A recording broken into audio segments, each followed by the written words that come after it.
Bonjour à tous, bienvenue sur palombe.org.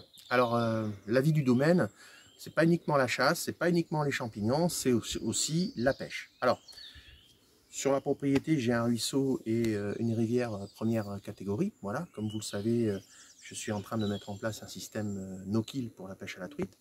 Mais au domaine aussi, je vais loin et je vais pêcher dans les Landes, le Gers, le Lot-et-Garonne, pour pêcher le carnassier. Bon, j'ai ma petite réputation.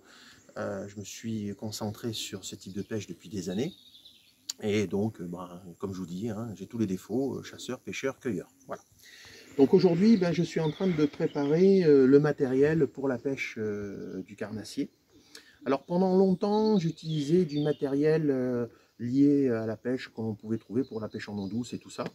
Et puis je me suis aperçu un jour que, notamment en découvrant le matériel Grovel, je me suis aperçu que c'était du matériel pour la mer. Et je me suis aperçu que souvent le matériel pour pêcher en mer était adapté, voire mieux adapté que le matériel pour la pêche en eau douce, notamment des carnassiers. Donc je me suis équipé d'une Grovel. Bon, celle-là, c'est la 268. Hein. C'est la Technos Gold Spin 832 qui n'est pas toute jeune. J'ai la même en version 3 mètres parce que pendant plus de 25 ans, comme je pêchais au bord de l'eau, je pêchais toujours avec des engins, des cannes qui faisaient entre 3 mètres et 3 mètres 20. Donc effectivement, j'avais des lancers qui étaient importants. Et puis au fil du temps, j'ai recommencé à diminuer les distances et donc je me suis mis à pêcher avec celle-là qui est en 2,70 m et maintenant je pêche avec des cannes qui sont en 2,40 m. Alors, il faut savoir une chose que j'ai apprise à mes dépens, mais on apprend par expérience, c'est que vous voyez ici sur des 2,70 m, sur des 3 mètres, on peut se permettre de prendre des moulinets qui sont des moulinets 4000, en général soit des Shimano, soit des Daiwa. Là, en l'occurrence, c'est du Daiwa. Voilà, je m'équipe bien sûr en tresse, je suis en 15 centièmes, puisque je vais pêcher aussi le bar dans la vague en mer. Avec, donc 15 centièmes, avec en général un bon mètre 40, un bon mètre 50 de fluorocarbone en 28 centièmes. Voilà. Et je termine toujours par un émerillon, non pas un émerillon classique, mais un émerillon de mer, qui est un émerillon baril, et qui permet de crocheter n'importe quel type de leurre très facilement. Voilà. J'attache directement les leurres. Ici, je ne fais pas de nœud spécifique, nœud de cuillère pour attacher le leurre directement. Moi, je ne fais pas ça. Chacun, ça me permet de changer de leurre assez facilement. Donc effectivement, là, vous voyez, c'est une canne qui m'a permis d'à peu près quelques silures. C'est ici, celle-là, c'est du 20-50. Voilà, 20-50 grammes. Donc en général, on pêche maximum, je dirais, allez, 30 grammes grand max, quoi. Si on veut balancer assez loin, 30-35 grammes grand maximum. C'est pas forcément le plus adéquat, mais grosso modo, l'idéal, c'est entre 17 et 24 grammes. Là, on a toute l'efficience de la canne. Là-dessus, j'ai une deuxième canne, j'ai toujours deux cannes quand je pêche, puisque j'ai deux types de leurres. On pêche soit au leurre souple, moi je pêche au leurre souple ou au leurre dur.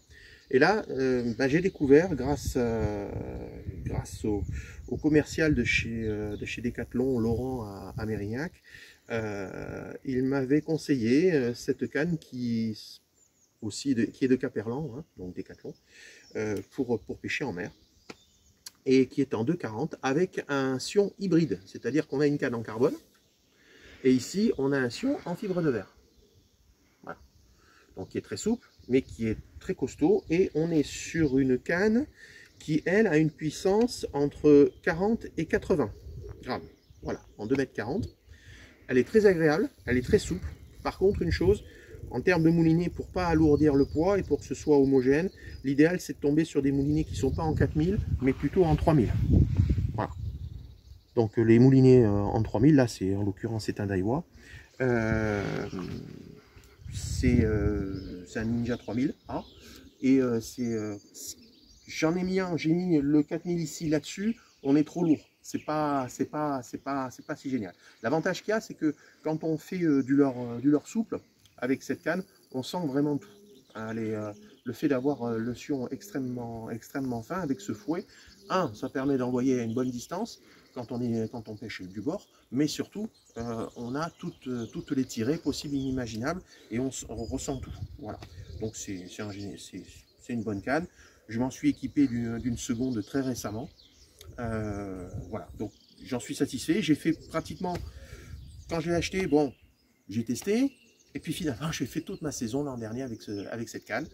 Et j'en étais ravi, j'ai été véritablement conquis par cette canne. Alors, comme je pêche au leurre, bien sûr, deux types de leurres, les leurres souples et les leurres durs. Alors les leurres durs, notamment je pense les cuillères, moi je pêche souvent.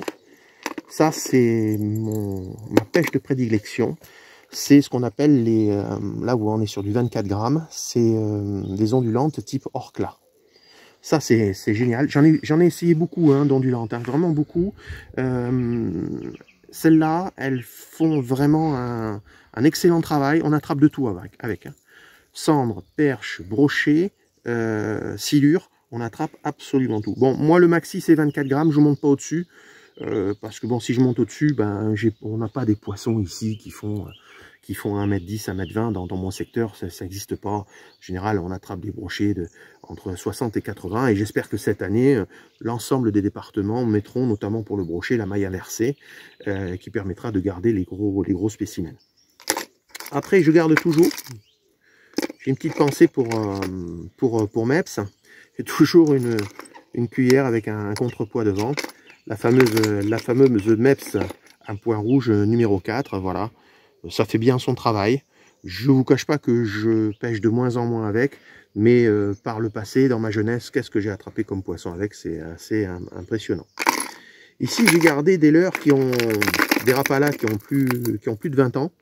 Des rapalas pratiquement presque de surface. On descend à quoi 30-40 cm en dessous de la surface. Ça évite de se prendre dans les branches, dans les endroits encombrés et tout ça. Ça fait son office. Donc ça c'est parfait. Ceux-ci sont des leurres qui font à peu près 17 grammes. Voilà. Qui descendent à 1 mètre de profondeur, 1 mètre, 1m10, grosso modo. Ça, pour moi, c'est une rhéturie. Parce que en fonction des, comment dirais-je, des couleurs que vous pouvez avoir, j'ai vraiment attrapé de tout en termes de carnassier avec ce genre de leurre. Donc c'est un peu, je dirais que c'est même un peu avec la cuillère, c'est un peu mon leurre fétiche. C'est ce qui, comment dirais-je, pour moi, qui est très efficace, surtout en power fishing. Bon, voilà, moi j'utilise ça parce que je vous dis, on a des lacs qui servent pour l'irrigation ici, dans les secteurs. Bon, ils ne sont pas extrêmement profonds. Certains descendent, certes, à 10 mètres, mais bon, souvent les 10 mètres, on peut pas y accéder. Voilà. Ensuite, je vais utiliser ce genre de choses. Alors là, on est sur du leurre qui descend à 1m50, 2 mètres, mais qui flotte. Donc ça, c'est très bien quand on veut pêcher le black. C'est-à-dire qu'on ramène, il remonte, les blacks sont derrière, on fout une tirée, ça remonte, et là le black attaque. Donc ça c'est vraiment des super produits. J'en ai un autre ici, qui est translucide. Celui-là, je ne compte pas le nombre de blacks que j'ai pu attraper dans la saison avec. C'est assez fabuleux. Ça, c'est un leurre très lourd, un leurre japonais, très lourd. Voilà. C'est un Diamond VB, voilà. Avec une, comment ça s'appelle, une cuillère derrière. Ça, on n'irait pas comme ça. Ça pèse 35 grammes. Ah oui, ça pèse son poids. C'est petit, mais ça pèse. Ça pèse. Ouais. Et c'est quelque chose que, avec les cannes que j'ai, on peut envoyer à 60 mètres. Donc, voilà. Le problème, c'est il faut vraiment que l'engamage se fasse très bien pour attraper quelque chose, parce que vous voyez, comme la cuillère est assez grosse derrière, souvent le poisson, j'ai remarqué, il tape la cuillère, mais il ne tape pas le leurre. Donc en fait, pour les attraper, il aurait fallu avoir, je vais peut-être mettre un hameçon simple derrière avec la cuillère pour optimiser les chances. Mais clairement, c'est plutôt pas mal. J'avais acheté ça lors d'un déstockage chez Roumayac, à Bordeaux. Et c'était vraiment super. Après, on a le fameux petit divinator. Voilà. Alors là, on est sur une petite taille. Honnêtement, j'ai plus attrapé sur des grandes tailles que sur des petites tailles. Je vais vous montrer. Alors, même des boîtes. C'est que j'ai jamais trouvé une boîte qui soit vraiment parfaite pour pouvoir être fermée correctement. Voilà. Alors, qu'est-ce que j'ai ici? Alors, j'ai ici en leurre souple. Alors, ça, c'est très bien. Ça, c'est très bien, notamment cette couleur-là. Elle est très bien pour le sang. C'est assez top. Mais j'ai attrapé sur des leurres de plus grosse taille que sur des petits. Que des petits. Voilà. Donc, ça, c'est très bien, mais vraiment en plus gros, pas en petit. Bon. Ensuite, ça, quand les eaux sont troubles, je pêche beaucoup au jaune en y rajoutant un, comment ça s'appelle, un triple, vous voyez, des triples voleurs, comme ça, que je branche directement sur le leurre. Ça marche très bien quand les eaux sont troubles, quand il y a des montées de crues et tout ça. Ça, c'est vraiment top. Ensuite, le truc classique, hein, le leurre chartreuse, avec la tête plombée comme un ballon de rugby. Alors l'avantage qu'il y a, c'est quand c'est dans l'eau, ça fait ça. Tac, tac, tac, tac, tac, tac, tac. Donc ça fait une nage erratique. Donc ça, c'est bien. Ça marche bien. Ça, on le connaît tous. Il faut en avoir dans sa boîte. C'est le fameux Sandra, avec sa grande virgule derrière. Si vous mettez un triple voleur derrière, c'est absolument parfait. Ça marche très bien aussi. Ça n'a plus à faire ses preuves. Donc ça fait partie des petites choses que j'ai. J'en ai des leurres, hein, j'en ai des boîtes entières, hein, mais au final, je me rends compte que je pêche, comme la plupart des pêcheurs, seulement avec une dizaine de leurres. Ceci, c'est un de mes leurres fétiches que je me fabrique moi-même. Donc vous voyez, on a une sorte de petit poisson qui ressemble à un goujon. Et j'ai mis une ferraille à l'intérieur pour le stabiliser. Et j'ai créé comme une monture Draco avec un petit poids de 10 grammes. Alors ici, je monte rarement au-delà de 10 grammes. Hein. Ça se justifie pas. On n'est pas dans les... Ici, je pêche pas dans les rivières. Donc voilà. Ça, c'est super. Surtout sans brocher. Silure, ça marche du feu de Dieu, quelle que soit la couleur de l'eau. On peut avoir du grand soleil avec une eau claire ou de la pluie avec du, comment ça s'appelle, un temps couvert et de l'eau mâchée. Ça marche du feu de Dieu. Donc ça, c'est vraiment super. Voilà. Je refais la même chose avec un leurre un peu plus, la même chose, mais avec un leurre un peu plus coloré. Je dois vous reconnaître que celui-là, j'ai beaucoup moins attrapé qu'avec celui-là. Voilà. Ça, c'est assez top. Après, bon, bien sûr, on reste dans le classique. Hein. Bon, ça, c'est bien. Ouais, c'est bien. Ce qui est bien avec ce type de leurre, bon, ceux-là, ils viennent de chez Caperlan, c'est que, vous voyez, vous avez une boucle, là.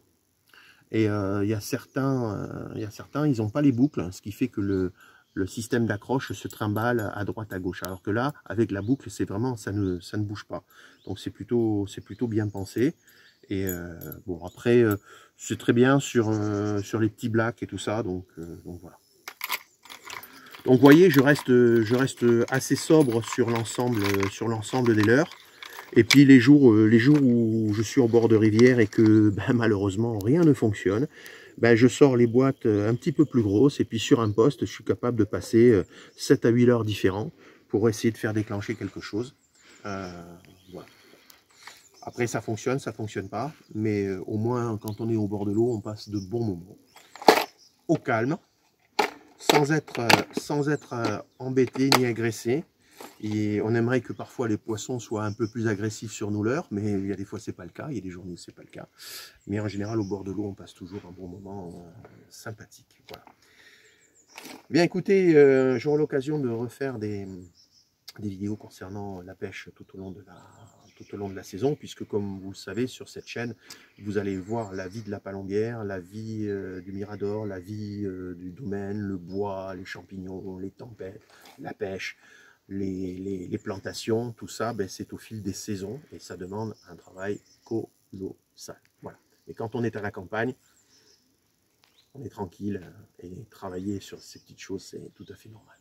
Allez, à très bientôt sur Palompoire.